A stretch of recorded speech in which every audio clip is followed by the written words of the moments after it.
पुजारी जी मेरा हाथ पकड़कर कमरे में ले गए और कहने लगे, प्लीज़ आज तुम मेरी पत्नी की कमी को पूरा कर दो, मुझे उसकी बहुत याद आ रही है। मैंने नाटक करते हुए कहा, भला मैं कैसे उसकी कमी को पूरा कर सकती हूँ। तो पुजारी जी बोले, आज के लिए तुम मेरी पत्नी बन जाओ। यह सुनकर मेरा रोम रोम खिल उठा था, क्योंकि यह सब करने को मेरा मन कब से बेचैन था। और फिर पुजारी था भी ज़्यादा उम्र का और मुझे भी ज़्यादा उम्र के मर्द बहुत पसंद थे। फिर पुजारी ने मेरे साथ, मेरा नाम नैना है और मैं अहमदाबाद की रहने वाली हूँ। यह समय की बात है जब मेरी उम्र सिर्फ 22 साल की थी। दिखने में मैं काफ़ी खूबसूरत थी और खुले मिजाज की भी। ज़्यादा उम्र वाले मर्दों से दोस्ती करने का मुझे बहुत शौक़ था। मुझे कम उम्र के लड़के कभी पसंद ही नहीं आते थे।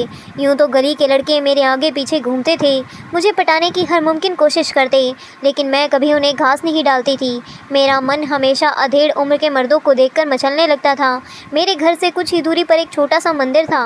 मंदिर में नया पुजारी आया हुआ था। वह अपने आप को बाल ब्रह्मचारी कहता था। उसकी उम्र करीबन 45 साल की थी। दिखने में सांवला था, मगर शरीर उसका बहुत कसा हुआ था।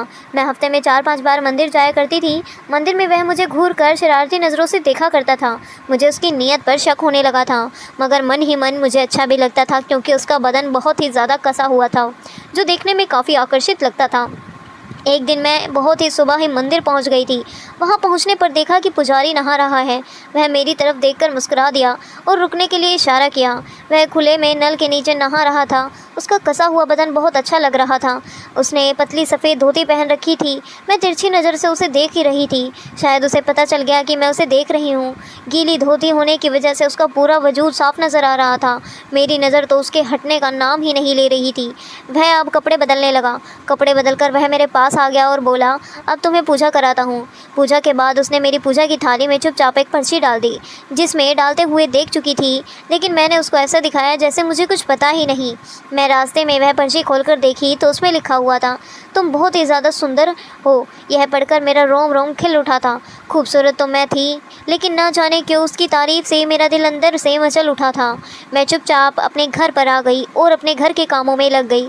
फिर रात को मैंने खाना खाया और खाना खाकर सो गई। अभी मुझे सोए हुए थोड़ी ही देर हुई थी कि मैंने सपने में देखा कि पुजारी मेरे साथ बहुत ही ज़्यादा शरारती हरकतें कर रहा है और उसकी यह हरकतें मुझे बहुत अच्छी लग रही हैं। अचानक से मेरा सपना टूट गया और मैं इधर उधर देखकर मायूस हो गई। अरे यार, यह तो सपना था, काश यह सब हकीकत में हो जाता। सोचते सोचते मैं फिर से सो गई। काश वह सपना मुझे फिर से आ जाए। मैं आज सुबह बहुत जल्दी ही उठ गई थी। मैंने सोचा क्यों ना मंदिर चली जाऊं, पुजारी से भी मुलाकात हो जाएगी, उसका भी दिल की हाल पता चल जाएगा, आखिर उसके मन में चल क्या रहा है। मैं जल्दी से नहाई और तैयार होकर मंदिर चली गई। मैंने देखा पुजारी फिर से वही धोती पहनकर नहा रहा था। इस बार नहाते में उसने बहुत ज़्यादा देर लगाई थी और मुझे बैठने के लिए इशारा कर दिया। मैं वहीं से बैठी बैठी उसे घूर रही थी। थोड़ी देर बाद वह नहाकर आया और बोला, चलो मैं तुम्हें पूजा कराता हूँ। वह बार बार मेरी तरफ बड़े ध्यान से देख रहा था। शायद वह भी जानना चाहता था कि मेरे मन में क्या चल रहा है, लेकिन मैं तो अनजान बनी रही थी और ना ही मैंने उसे उस पर्ची के बारे में पूछा। थोड़ी देर पूजा करने के बाद उसने मेरे पास आकर धीरे से कहा, तुम बहुत सुंदर हो। मैंने कहा, पुजारी जी आप तो बाल ब्रह्मचारी हो, आपको ऐसी बातें शोभा नहीं देती। उसने कहा, हाँ यह सब तो ठीक है, मगर मैं भी तो इंसान हूँ, मेरा भी तो मन है, कभी कभी बहक जाता है। अच्छा यह बताओ कि जब मैं नहा रहा था तो तुम क्या देख रही थी। मैं थोड़ी शर्मा गई, मगर हिम्मत करके बोली, कुछ नहीं पुजारी जी, मैं तो बस ऐसे ही देख रही थी। और कुछ नहीं पुजारी, मुस्कुरा कर बोला, और कुछ नहीं तो फिर बताओ मैं कैसा लगता हूँ। मैंने कहा, पुजारी जी आप तो बहुत ही भयंकर हैं, मुझे आपसे डर लगता है, आप तो बड़े खिलाड़ी लगते हैं। इस पर वह बोला, अरे चलो ना थोड़ी देर बातें करते हैं, यहाँ भी कोई नहीं है। मैंने हाँ में सिर हिलाया और हम दोनों बैठ गए। अचानक ही पुजारी जी मुझे देखकर बोले, तुम मुझे बहुत ही अच्छी लगती हो, मन करता है तो मैं अपने सीने से लगा लूं। तब मैंने कहा, लगता है आप बाल ब्रह्मचारी के नाम से बहुत मज़े कर चुके हो, आप तो बहुत ख़राब आदमी लगते हो, मैं आपके बारे में सबको बता दूंगी। मैंने नाटक करते हुए कहा। पुजारी कुछ डर गया और कहने लगा, प्लीज़ ऐसा मत करना, मैं तुम्हें कुछ नहीं करूँगा, मेरी बहुत बदनामी होगी अगर तुमने किसी से कुछ कहा तो। मैंने कहा, ठीक है नहीं कहूँगी पुजारी को। अब थोड़ी तसल्ली हुई थी। फिर पुजारी बोला, अरे अपना नाम तो बता दो। मैंने कहा, मुझे लोग नैना कहते हैं। अच्छा ठीक है, अब मैं चलती हूँ, लेकिन मैं कल शाम में फिर आऊँगी और आपसे और बातें करूँगी। और मैं मुस्कुरा कर चल दी। दूसरे दिन करीब 7 बजे शाम को मैं मंदिर गई तो देखा कि पुजारी जी अकेले बैठे हुए हैं। मैंने पूछा, अरे पुजारी जी आज कुछ चिंतित लग रहे हो। तो उस समय अंधेरा हो चुका था। मैंने उनके गाल पकड़कर दबा दिए। तब जाकर वह मुस्कुराए और मेरा हाथ पकड़कर कहने लगे, अरे नैना मैं तो डर गया था कि तुम मुझसे गुस्सा हो गई हो। मैंने नाटक करते हुए कहा, नहीं ऐसा नहीं है। मैंने कहा, पुजारी जी आपकी उम्र तो काफ़ी लगती है, आपने शादी नहीं की। तभी तक वह बोले, शादी तो की है लेकिन मेरी पत्नी गांव में रहती है और मैं यहाँ तड़पता हूँ। मैंने कहा, तो फिर पत्नी को अपने साथ क्यों नहीं रखते? पुजारी बोला, मेरी पत्नी तब भी शहर आती है तो बीमार हो जाती है, इसलिए उसे गांव में ही रहना पसंद है। मैंने कहा, पुजारी जी फिर तो आपको बहुत याद आती होगी ना अपनी पत्नी की? पुजारी बोला, हाँ बहुत याद आती है, लेकिन क्या करूं? मैंने पुजारी को तसल्ली देते हुए उनके कंधे पर हाथ रखा। उसने मेरे कंधे से हाथ उठाकर चूम लिया।